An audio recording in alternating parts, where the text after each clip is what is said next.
Hey everyone, and welcome back to the channel. Today we're making a powerful Reese bass patch with Ableton Wavetable and stock plugins. I'm going to build into the patch a fix for one common mistake I see again and again when I'm coaching and mixing that could actually be detracting from how the Reese sits in your mix. Let's start with the foundations of the synth in Wavetable. So we're in Ableton and we're aiming to make a sound like this.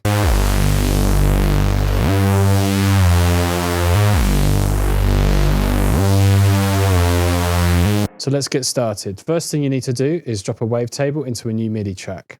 We're going to change the oscillator position to a saw wave, and we're going to come over to the amp envelope, and we're going to increase the sustain, just bring that to maximum, and decrease the release. We're going to set it to mono. We're going to come over to unison, go to classic mode, and set the voices to the maximum number. We'll go with 8, and we'll play with the amount.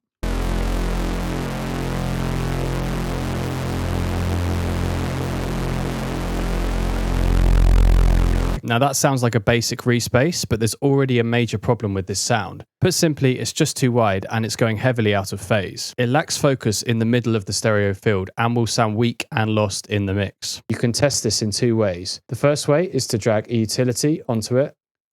What we're going to do is play it in stereo and then listen in mono, and you'll see just how much of the sound disappears.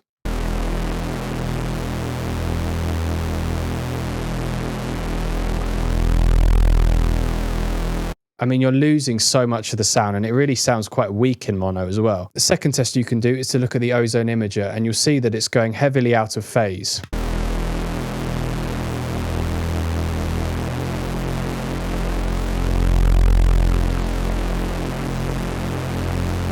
This line here shows the phase and it's just all over the place. You want it to be between 0 and 1 generally, and somewhere in the middle for wider sounds is generally perfect. So this is way out of phase and it needs to be fixed. So how are we going to fix this? So the first thing you could do is to lower the width on the utility like so.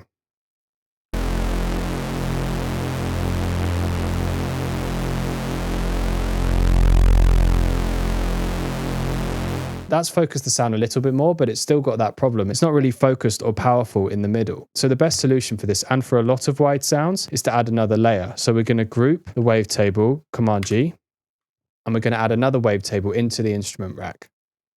So we've got two layers.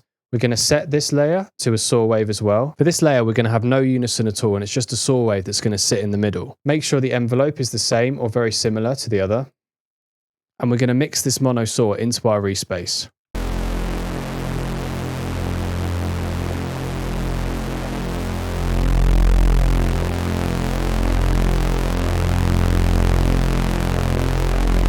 You kind of want it to sound transparent, like it's part of the sound. You can see now on the imager how much that's improved the phase, and it just sounds stronger. It doesn't sound like it's actually changed or taken anything away from the sound. So to make this even better, let's just narrow the top layer a little bit as well.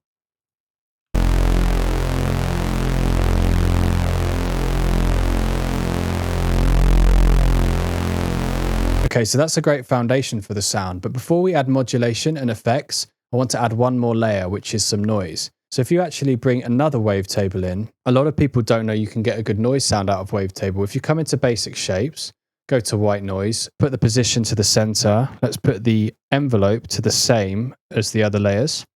Come into the matrix and change the oscillator position with the LFO1. Now let's play that. If you play it on its own without the LFO, that doesn't really sound anything like noise. So if you increase that, now that's much more like noise. So let's layer that in with the rest.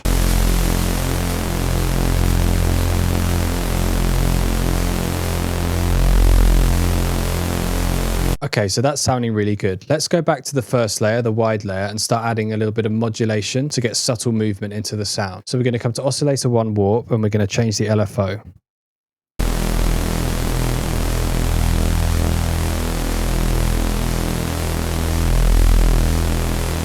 About 8 is a sweet spot there. And then we're also going to modulate the unison with LFO2.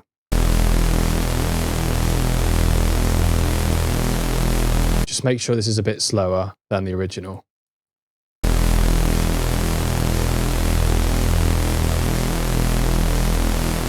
Okay, this just added a little bit more movement into the sound. Now we need to really beef this sound up and make it a lot stronger. So what we're going to do is go for Ableton Raw for some distortion. We're going to set it to serial.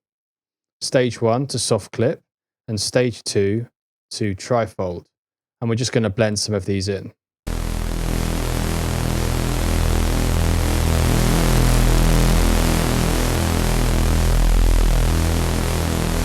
Okay, let's go to the trifold.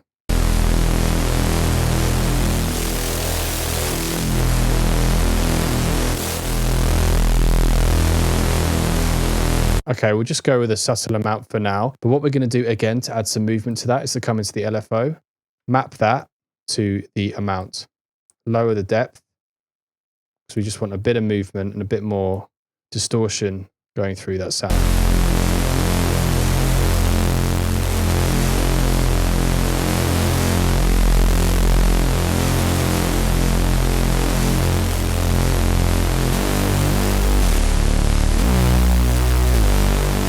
The next thing you can do with this sound, and you often hear this in drum and bass, is a Neuro effect. And you can do that with an Ableton auto filter.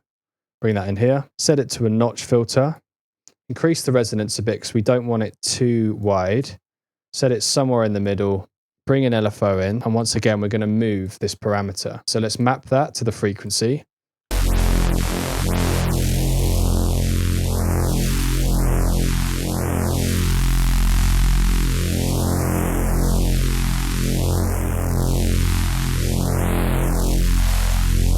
Kind of want it going all the way up and down through that kind of mids to highs section. And then I'm actually going to reduce the dry wet of that so it's not so significant.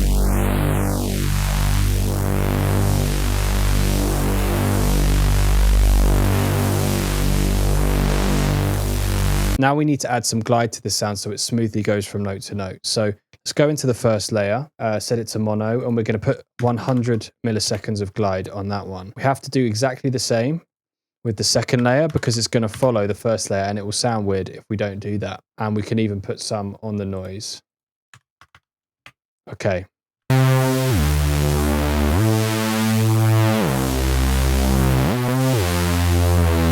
Another thing that sounds really good on these sounds is a phaser or a flanger. So let's dial some of that in.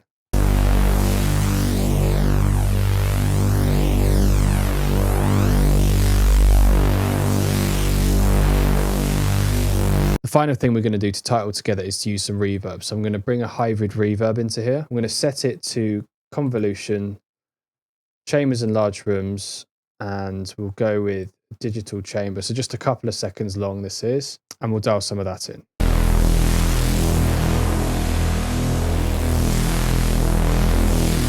Okay, so we don't want it too bright. So let's actually do a bit of high passing. I see 300 to 200 hertz is a good spot. Low passing, we don't want it too bright.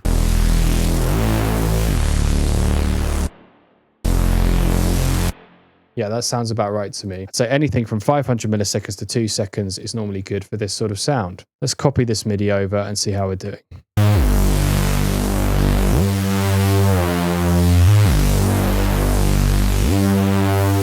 That Reese is going to sound massive and powerful in your mix. If you're making techno with a rumble or you have a sub, then you can always high pass this and sit it just on top of your sub bass or your rumble and it will still work. As a bonus to this video, I'm going to upload these 10 Reeses to my Patreon as part of this project. Let me play some of the sounds so you can hear what you get in the project.